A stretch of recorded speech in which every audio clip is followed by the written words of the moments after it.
Man, I swear that I'm a real one, I ain't never losing.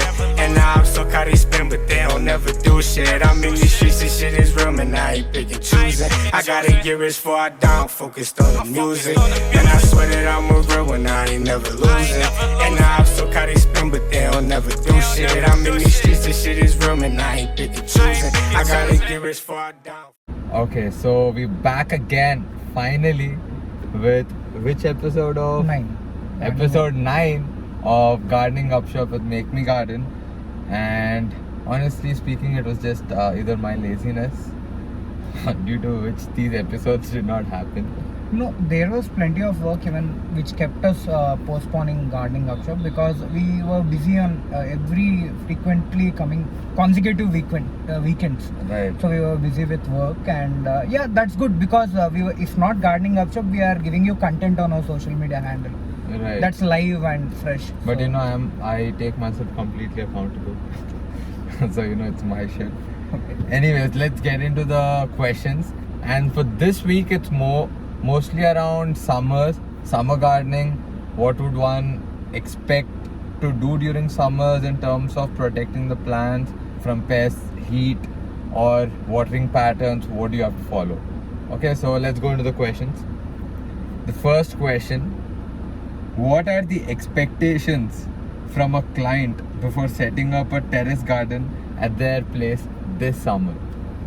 Okay, so considering that the summer is advanced by 2 months this year, because usually extreme heat or exhausting heat is found during mid-May, but this time the same kind of humidity is found in this month. March. Yeah, in the March month, and also it is expected that these summers are going to continue for at least 6 months straight, which which the weather department has recently confirmed. So even be it for any other businesses also, summers can be a little tall because even mangoes this time could be affected due to the same reason. So before we going and setting up at a client's place, I think you might have followed a string of videos coming from VS and Raju Garu's place. He was the first client suffering an attack due to this kind of summers, because as soon as we laid seeds at his place, within 2 days there were extreme summers in the city, and it's the same heat today. So before setting up, we personally recommend that you either have a place which is quite cool compared to the other temperatures outside, because at different parts of city, especially in Hyderabad, it's not the same heat. It varies with area to area. Depending on the high rises, the amount of sunlight you get also differs. Exactly. So before we just go to a client's place, from now on we shall personally request that if they have sufficient trees around their place where it will at least keep the temperature cool for a while and give sufficient shade, or if not, we will personally have to request them asking that please try to set up a shade net before we go and install. We usually suggest, man, nowadays for every client that we get who wants a terrace garden setup, we openly tell that if you do not go with the shade net procedure, there are high chances of your plants not even growing, let alone getting affected, not even growing. Exactly. And our client Ramakrishna Garu recently, he gave us a pleasant surprise. We told him that you should be having a net, and before that he arranged it right up He there. had it was lit. Yeah, it was lit. And even when we are working, if you are working in complete summers in the sunlight out there, we are exhausted in like 1 hour, and we don't feel like telling much to the client at the same time, because we ourselves are sweating and exhausted, and you trying to give out content out of that exhaustion is something that's wrong. But we still do. we still do. It's not like, you know, we shut our mouth. Yeah. Even though we are going through all that shit. Yeah, we have to do. I think today was a very good example. Yeah. No matter how much the client wants to learn from us, though we are irritated, we have to make sure that we deliver content, and I think that's the high thing we do. And yeah, so for more context, watch my today's YouTube vlog. We'll go into detail after this. Yeah, we'll go into detail after this, and yeah, that's it. So have a shade net basically, or not, try to arrange some kind of translucent cloths around your place so that it will keep the temperature cool. Right. And also there's a personal suggestion that if you install a net, please make sure that you water it for every 30 days, because this extreme heat will be stored in the strings of those nets, and there is high chances that there will be pressure on the strings and they'll break down one day. So try to cool the nets as well, and yeah, that's it. That would be the requirement from our end, and you will have beautiful crops. And as told in the previous video of gardening workshop, try to go less on spinach and few leafy vegetables because they don't grow well in summers, and you can happily go with vegetables Due to the heat. heat, exactly.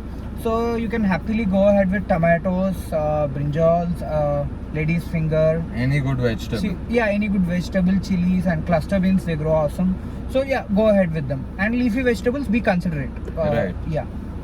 Okay, so let's move on to the second question. The second question is replanting a good time? Actually, wait, let me reframe it. Is summer season a good time? It's fallen. Damn. Okay. We're back with this damn issue, but The show must go on. yeah, the show must go on. So if you're viewing this, my bad, man. Okay. Okay. Yeah. So Yeah, go to the replanting good for plants this summer. is it good for us to replant during summers?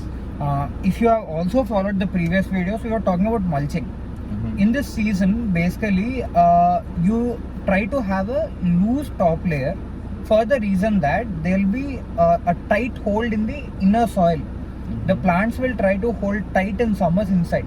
So you got to keep it loose outside. So if you are trying to catch my words, you can understand that when you are replanting, you are disturbing the internal orientation of the plant.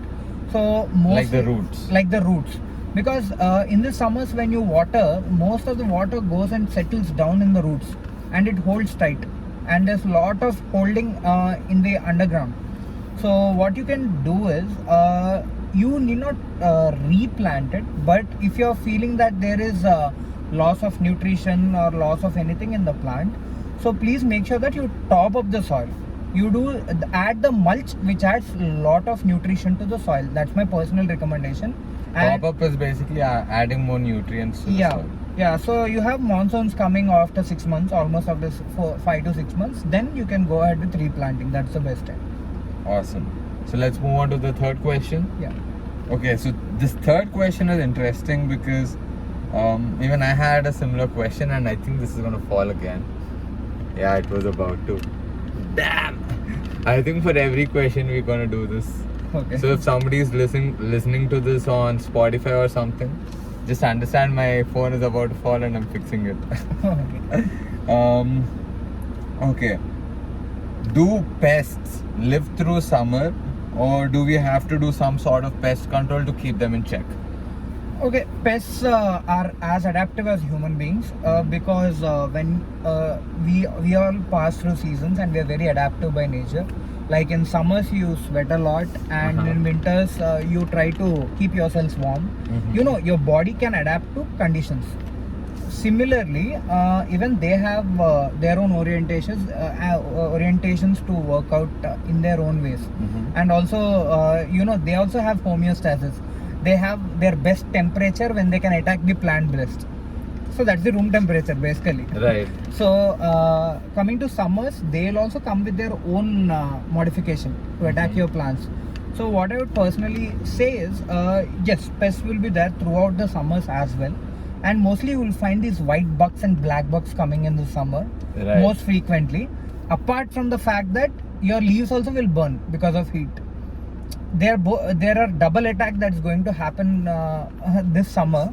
So what you can do is, you can always go with a safe solution of having your neem oil mix.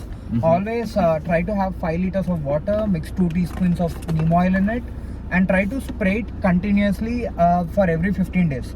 And do not take rest, any sort of rest in keeping your plant safe.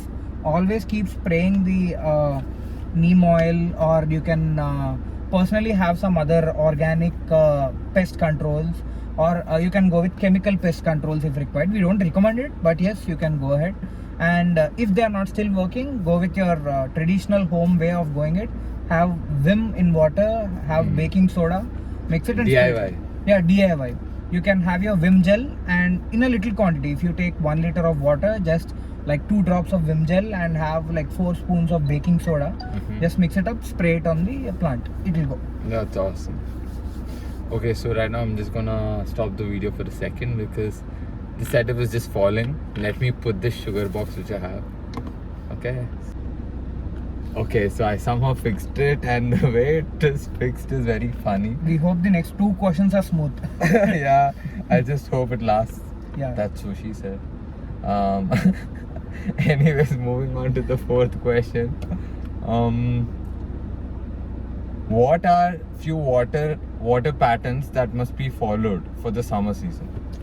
Patterns are simple. You can either use a drip if you have a drip. We personally don't set up drips because you need a huge quantity basically to have drips. But some people are really lazy to go down water even once in a day. Almost every fucking client that we get asks, Yeah. can we put a drip? Yeah. So I don't see any perspective there. It's like they can put a drip, but you know, the amount you have to spend for the entire setup of the drip is going to be probably twice or thrice the amount you will be putting for the damn garden setup. It's as good as you're digging a borewell for some reason. Because you got to set up a motor, you got to set up a separate setup, and you have to maintain it so well that it is so sensitive. Your drip can burn at times because you overuse it sometimes.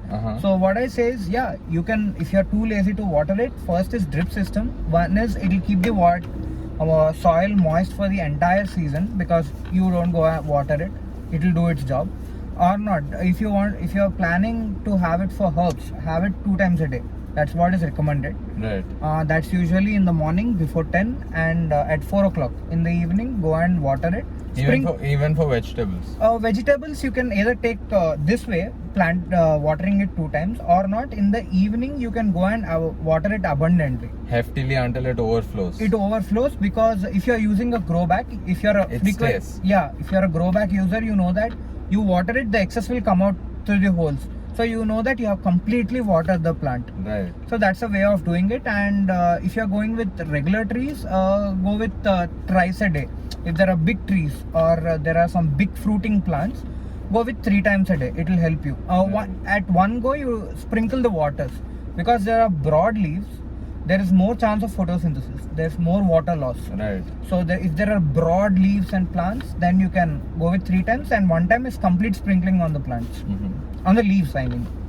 That will work. So they can use such kind of water patterns for herbs twice. Yeah. Vegetables also twice. And for bigger plants, thrice, depending on how you're pouring. Big are the leaves and how much you're watering. Yeah.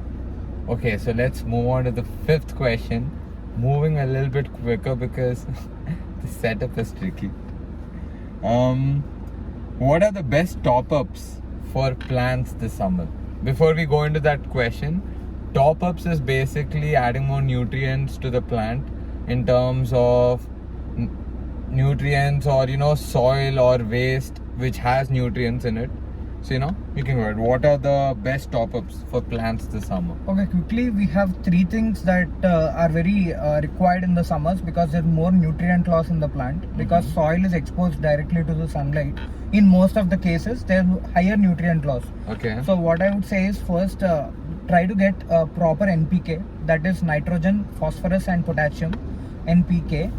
So have this in the composition of 2:1 ratio where there are 2 spoons for 1 liter of water.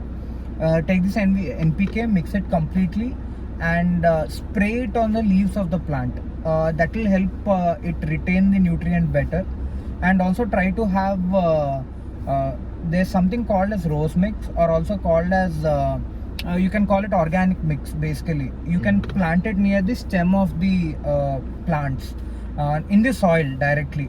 So you will have to completely put it in the stem orientation, that is around the stem, and that's going to stay for long, and this will make the stems much stronger and roots stems and roots much stronger, and they'll improve the hold in the soil and also will add up the nutrients that the plant would ever require. And also apart from that, there is people ask us if you can use manures, compost, vermicompost, basically waste. And I would say yes, you can use it as a mulch. That is one of the best top-ups and loose top-ups you can ever find. And I would be really happy if somebody could actually use wet waste, dry waste, and also the the cocoa peat. You can make a compost and also put worms in that and make a vermicompost if possible. If somebody has an intention to do it all DIY, I'd be really happy to guide you. You can also drop messages on any Make Me Garden handle or on our WhatsApp number. We can guide you guys through it. Yeah, it will be a good journey to start up, but it will smell bad, but please don't mind. But it'll be an interesting thing, man. Yeah, interesting thing to work on, because it's you who are doing it, and once if you can do it, I think you can keep on doing it forever. Further, right. Yeah. So that's it. These 3 things are recommended, highly recommended. So on that note, we're gonna conclude gardening upship today. Yeah. And if this might seem, I guess this was a little bit rushed, man, honestly. 1, because of the setup, and 2, Rajesh is very hungry. He passed this twice. So if you saw me wave my hand or blink my eye, it's for him. He's been saying that he's hungry, finish it quick. So yeah, on that note, thank you for watching. And if you've got any questions regarding gardening, or if you have something you want us to answer, I'll drop Make Me Gardens link in the description. You can go hit that up and let us know what you want us to answer. Sure. Bye bye.